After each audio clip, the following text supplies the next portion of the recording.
If you're struggling with burnout or worried you might run the risk of burning out, this one's for you. Because I know so many students out there are balancing LSAT prep with other obligations, whether it's work, school, or family, and it's hard to juggle everything at once.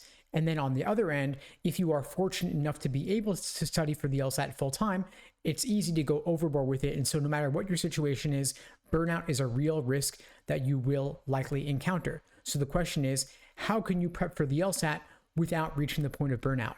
How can you study just the right amount, not too little, but not too much? If you're studying for the LSAT full time with no other obligations, it's very easy to do LSAT or nothing but LSAT from morning till night with only the smallest of breaks here and there. And of course, after 10, 12 hours of LSAT prep in a single day, you run the serious risk of diminishing marginal returns to the point that it becomes counterproductive.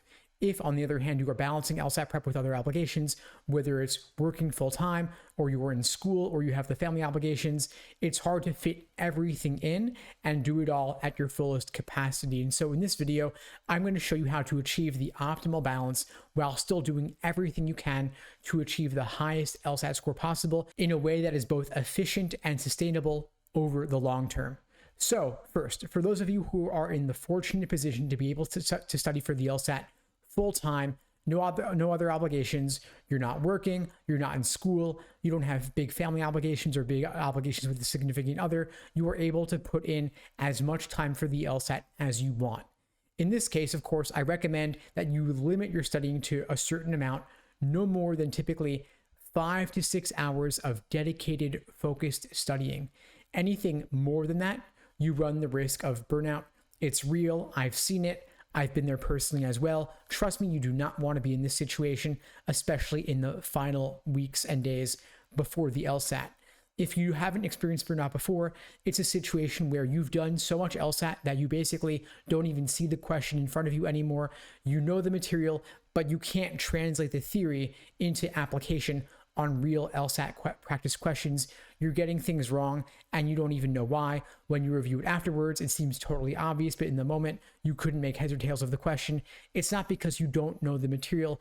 It's not because you don't have the ability.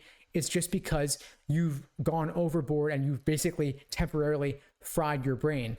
The solution for burnout, of course, is quite simple in this case. It is take a break, take a day off, or even a week off if your LSAT isn't just around the corner. It's okay. The LSAT is a skill. They are testing skills, not content, not material. And so you're not going to lose it by taking a day off or even a week off. It's not the sort of thing you memorize with flashcards. And so it won't all just empty out of your brain if you take some time away. You avoid this situation again by limiting the number of hours you're putting in a given day. Again, no more than 5 to 6 hours max. And of course, taking days off is totally fine. I recommend taking off at least 1 or 2 days per week to help you avoid running the risk of burnout. I also recommend that you do not take practice tests on consecutive days for the same reason. We don't want you to burn out. And so I actually build days off into my LSAT study schedules for this very reason. Whenever a student joins my LSAT prep program, whether it's the small group coaching program or one-on-one coaching, and we build you a personalized day-by-day study plan, in every single week, you'll see we build in at least 2 days off for this very reason, to help you avoid running the risk of burnout. Now, if you are not so lucky as to be able to study for the LSAT full time, which is of course the majority of people out there, if you're working or you're in school, you have family obligations, of course, you're going to want to fit in your LSAT prep time where you can. For example, if you're working full time, maybe an hour before work, maybe an hour during lunch, maybe an hour after work. You don't need to do all three, of course, because again, I don't want you to burn out. You fit it in where you can. The one thing I would avoid doing is studying for the LSAT very late at night when you're tired. So if you're a paralegal working long hours, you're working overtime, you get home at 10, 11 p.m., I would not recommend studying for the LSAT till 1 or 2 a.m. that night. It's okay to say, you know what, there's not going to be any LSAT today. I'll make it up later, maybe more on a lighter day, maybe more on the weekends. Fit it in where you can, reasonably do so. But when you're tired, of course, is not the best time to be putting in LSAT prep because it's only going to discourage you and further fatigue you. But know that it may take longer for you to achieve your LSAT goals. It may take longer in weeks and months if you have other obligations like work or school, and that's totally fine. Also know that you don't need to cover all 100 LSAT prep tests. Back when I took the LSAT, there were only 40 something exams, and that was plenty for me. Just because there are more than double that number now doesn't mean that you need to do more than double the number of practice tests. So set a reasonable goal for yourself in terms of how many LSAT prep tests you will complete within a given period of time. Maybe it's only going to be 20 or 30 exams if you're taking the LSAT in the next couple of months. Maybe it's only 40 or 50 if you're taking the LSAT in, say, 4 or 5 months.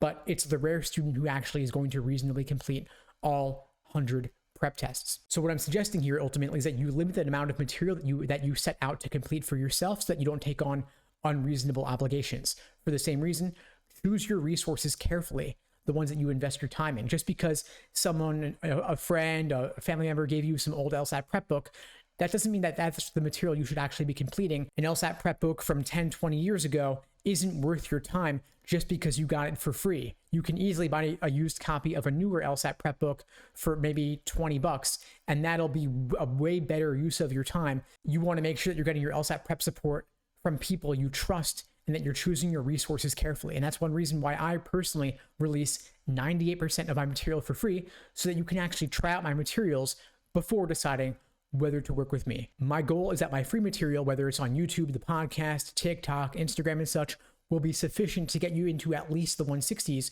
so that you'll see that it works. And then I can personally bring you into the 170s through my one-on-one coaching and small group coaching and such. And so my goal is that you can make a more informed decision before going deeper on a particular LSAT resource, so that you're investing your time and your resources carefully, so that you're not doing too much at once. You're not taking on several different LSAT prep systems. You're choosing one source, one material, and you're sticking with it all the way through.